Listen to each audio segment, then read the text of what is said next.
Hi everyone, we're watching Abot Kamay na Pangarap, episode 225. Gaya ng napanood natin, nalaman ni Zoe ang tungkol sa planong pagpapa-assassinate ni Moira kay Lyndon kasabay ng awarding. Ipapapatay ang mayor at isasabay na rin si Lyndon. Samantalang si Lyndon naman ay si Lynette naman nagtataka kung parang may gustong sabihin ni Lyndon sa kanya kasi si Lyndon ay alam naman ni Carlos na kinukulit niya sabihin na yung totoong lihim na relasyon talaga ni Carlos with Zoe na hindi si RJ ang tatay ni Zoe but si Carlos. So ito na yun, yung assassin naman ay tinatarget na si Lyndon pero laging natatakpan. So nakikita kasi nung assassin si Lynette at ang sabi pa ng pulis, sige, patag, barilin mo na, tayo po patagusin tayo mo na. para kuha lahat. Oo, Doc Lyndon. Okay lang na mapatay pati si Lynette. Gusto nang yan. Ayan, nakikita mo yan. Isa pa!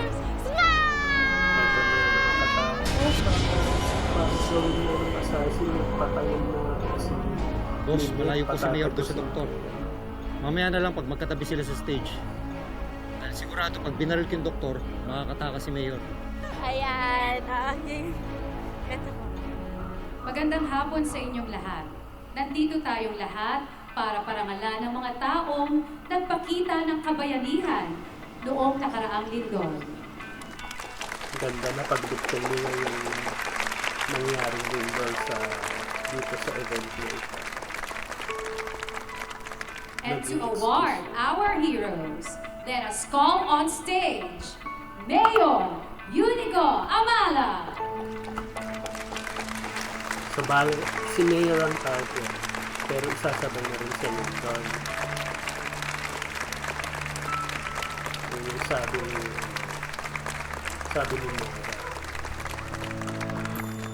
Hindi na natin ito patatagalin. Let us call our first batch of heroes. Doktora Patricia Menon.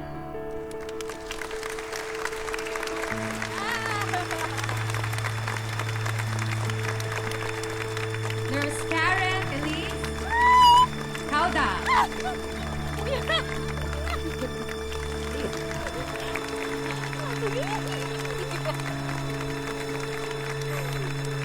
Nurse Eva Nicolas of Apex Medical Hospital. Kakatawa. Dr. Lyndon Javier and Doktora Annalyn Santos of East Ridge Medical Center.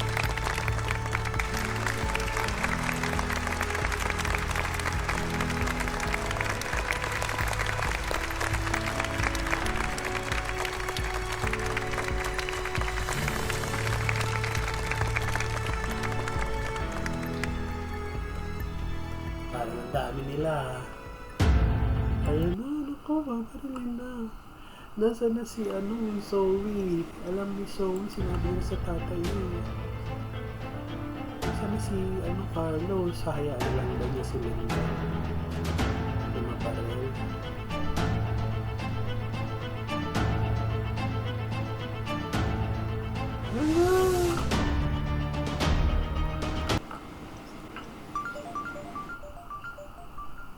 Nag-CR pala siya. Hello, RJ.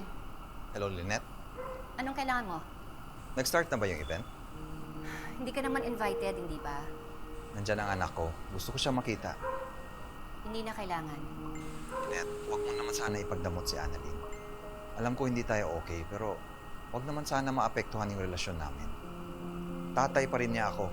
At alam ko matutuwa siya pag nakita niya ako. O sige na, sige na.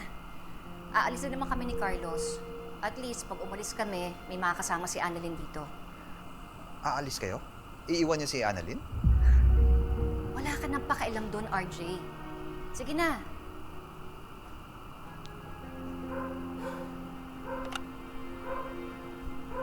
Robert? Robert? Saan ka pupunta? Sa awarding na anak ko. Sige na, late na ako. What? Hindi ka pwede pumunta sa event na yun, Robert. Dito ka lang sa bahay. Ano ba, Moira? Hindi kami magkikita ni Lynette. Si Annalyn ang gusto kong puntahan. Robert, sigurado ako magpapang-abot kayo ni Lynette doon.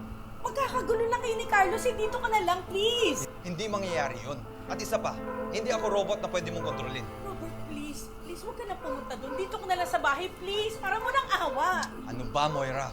Robert, you have to stay here. Dito ka lang sa bahay. Ayaw niya to. Ibang Ayaw niya talagang papuntahin kasi may patayang mangyayari doon. klase ka rin, ano, Moira? Kinakain ka ng selos, overthinking at paranoia mo. But I won't let that affect my life. Robert, Robert, no. Robert, please. Robert, sandali lang. Our first awardee, Dr. Annalyn Santos of East Ridge Medical Center.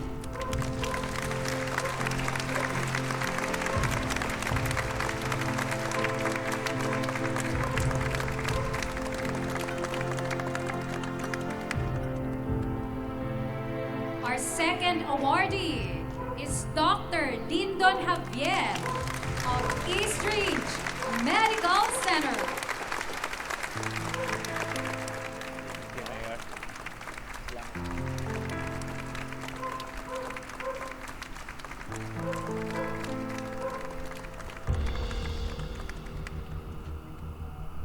Sandali lang. Sandali lang. Robert, please. Robert, this is ridiculous. Pumasok ka na muna sa loob, please. Sabi ko, pupuntahan ko yung anak ko.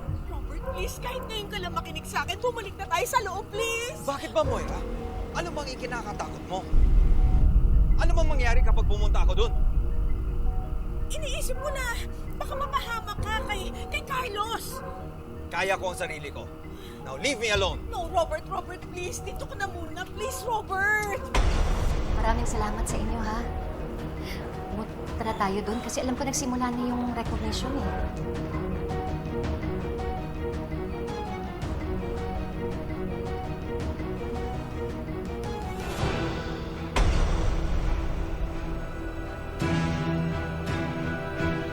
Nakakatakot. Nawawala ako sa kakanood ng mangyayari. Kasi every minute kailangan kong i-pause at mag-comment para hindi tayo ma-copyright.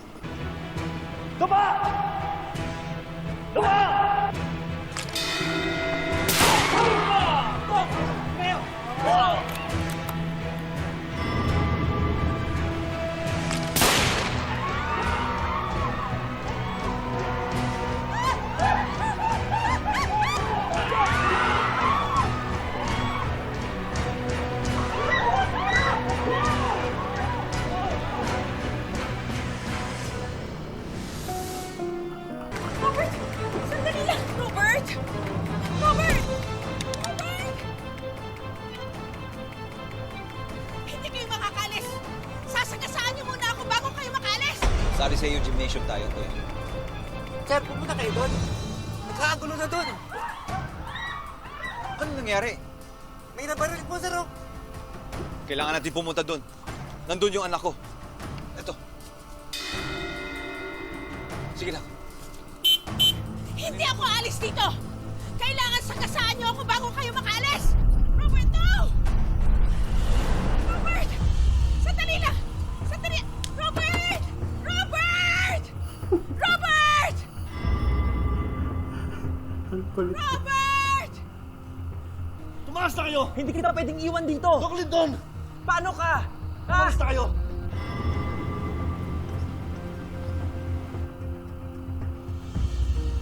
Tumakas na kayo! Kita ko si Annalyn! Tumakas na kayo! Dok, paano ka, Dok? Tumakas na kayo! Hindi ka namin pwedeng iwan Doc dito. Lindon, Paano itago si ka? Annalyn! Tumakas na kayo! Ang nanay mo, hanapin mo! Tumakas na kayo! Sige na! Paano?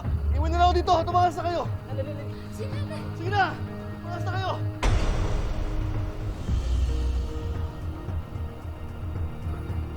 Hindi pa rin yung sinabi.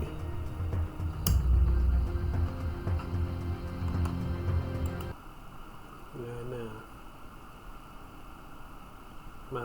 Baka mamatay yan.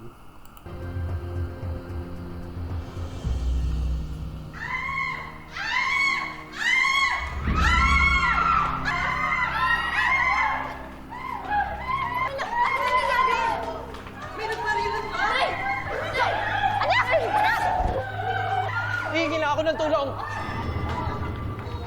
Sir, nakakatakot na pumunta doon. Baka hindi pa tapos ang barilan. Manong, parang awa mo na. Kailangan ko puntahan yung anak ko. Kailangan ko makasigurado na ligtas siya. Please. Sige, sir. Bilisan natin, please.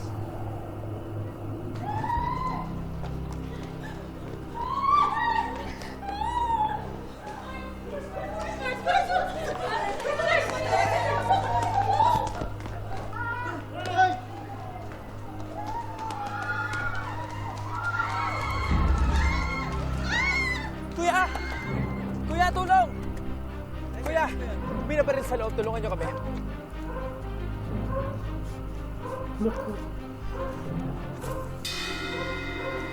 Tignan mo nga naman ang swerte, oh. Target na lumalapit sa bala.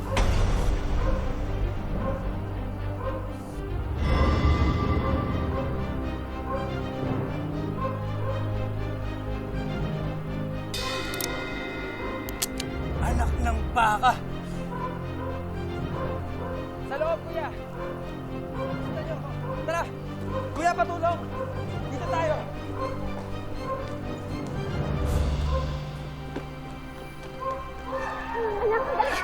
May sugat ka ba? Ano nangyari sa'yo? Nakatakot naman to. Carlos po! Ano nangyari? Ano nangyari kay Carlos? Napalit po si Don Carlos! Nasa stage po siya! Ano?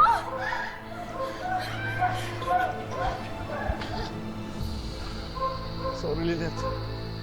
Sana patahan mo. Sorry, Lynette.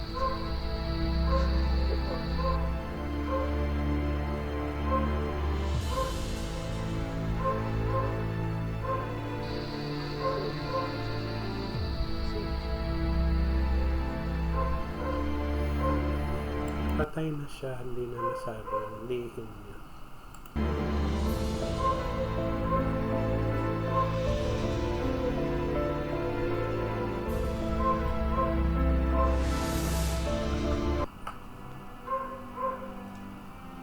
Carlos? Carlos? Carlos? Carlos? Carlos? Carlos? Anak, tulungan mo si Carlos. Anak, tulungan mo siya. Carlos, gumising ka. Carlos. Carlos, gumising ka. Anak, tulungan mo si Carlos. Carlos! Carlos! Kuya! Dito! Kuya! Kuya! Dito! Kuya, bilis mo dito. Pag-Lynette! Carlos! Pag-Lynette! Pag-Lynette! Dito tayo, Annalyn. Pag-Lynette! Dito tayo. Kawawa naman. Tulungan mo siya! Tulungan niyo siya! Hindi ako makareact kasi Tulungan niyo siya! na ang ganda ng pagkaka-execute ng eksena.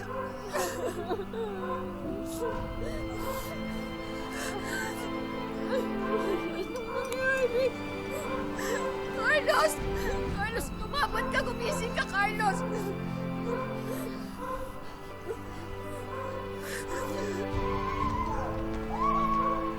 Kailangan ko pumasok!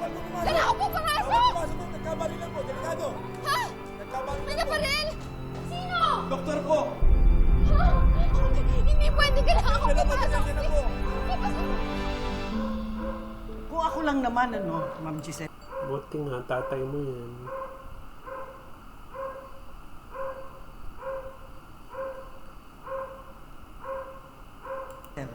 Ako lang.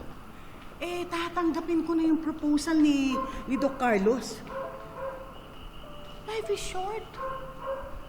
Hindi mo alam kung anong mangyayari sa loob lang ng isang iglap. Of course, Jiangsu. Yes is a very powerful word. Kaya dapat hindi mo to binibigay sa kung kani-kanino lang. At lalong-lalo na kung hindi mo pa kilala ang pagbibigyan mo nito. meron kang mga trust issues. But of course, hindi tayo dapat basta-basta nagtitiwala. Kayo na din ang nagsabi kanina eh. Life is short. So dapat sigurista tayo, hindi tayo nagpapaloko. Ma'am Giselle, Yes? nabalitaan niyo na po yung nangyari sa awarding? Not yet. Why? What happened? Nagkagulo eh. May namaril. What? Oh my gosh, may nasaktan ba? Yes. Si Doc Carlos.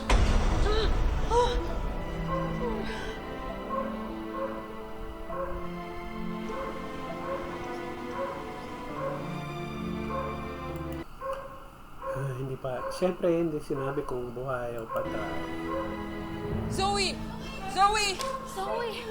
Ate Katie! Si Doc Lindon! Kamusta siya? Ano, buhay pa ba siya?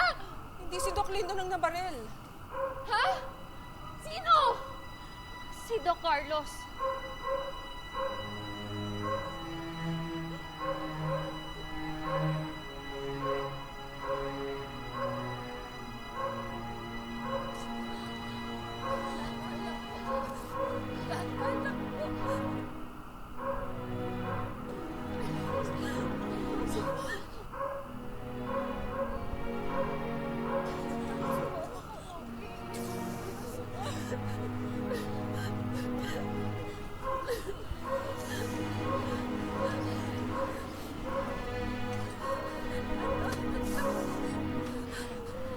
Ako baka mapagbintangan pa si RJ?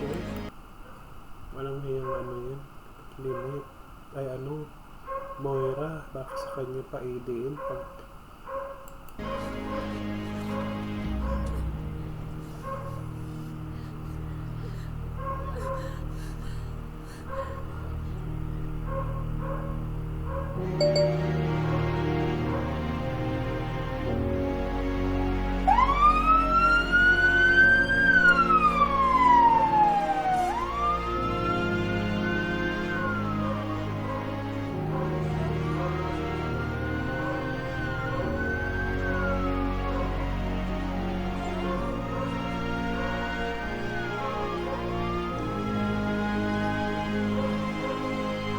Salamat, Doc Katie. Ay, Mag-iingat kayo.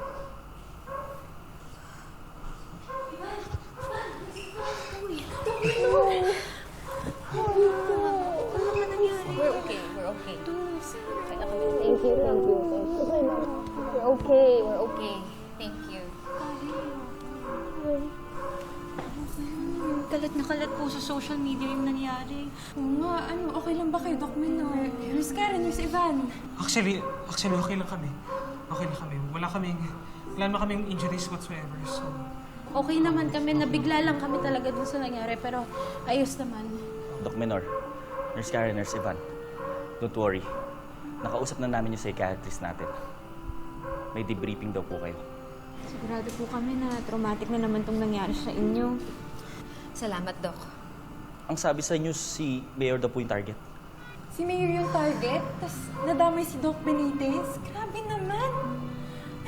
Doc Menor, may balita na po ba kayo? Kumusta po siya? Nasa East Ridge na daw siya according to Doc Katie. He is prepping for OR. Doc Carlos saved us all. Grabe. Grabe yung taong ganun. Sa gustuhan nilang mapapatay si Mayor, may nadamay patuloy na iba. Let's just hope na mahuli yung namaril para maparusahan siya. Sana yung nag-utos din, mahuli.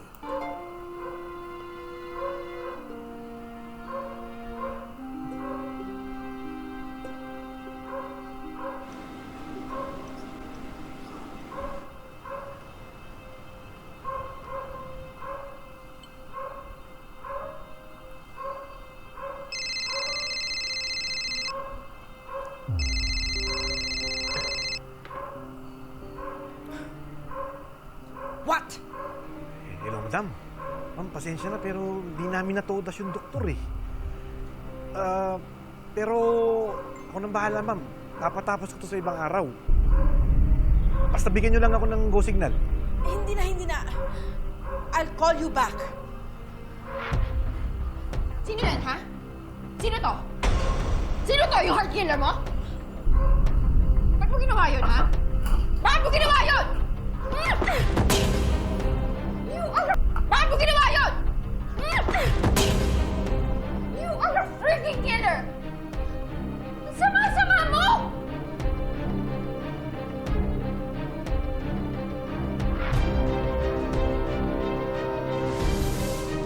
Sa akin, ako yung tinamaan ng bala. He saved my life. Huwag ka na magsisi. Even though I was about to ruin his. Ruin his? Ano ibig mong sabihin to? Hindi niyo ako pwede iwan, magagalit ako sa kanya. He's the only one I got. He's the only family I have. Harry, I can be your family. I can be your ate. Saan ko pa pwedeng makita si Dr. Annalyn Santos? Ninang niya ako eh. Saan ko siya mahahanap? Sige na, pakibilisan mo naman, Ninang? please. Paano kung hindi lang nadamay si Carlos? Paano kung sinadya talaga yung nangyari sa kanya? What do you mean? Tama na, pwede ba? Pati si Carlos walang kinalaman na damay. Ano sabi mo? Pati si Carlos nadamay? Hala. Buti na.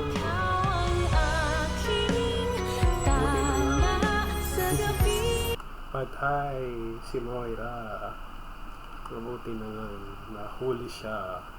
Caught in the act. Anyway, yun lang tayo sa araw na ito. Napaka-suspenseful na araw.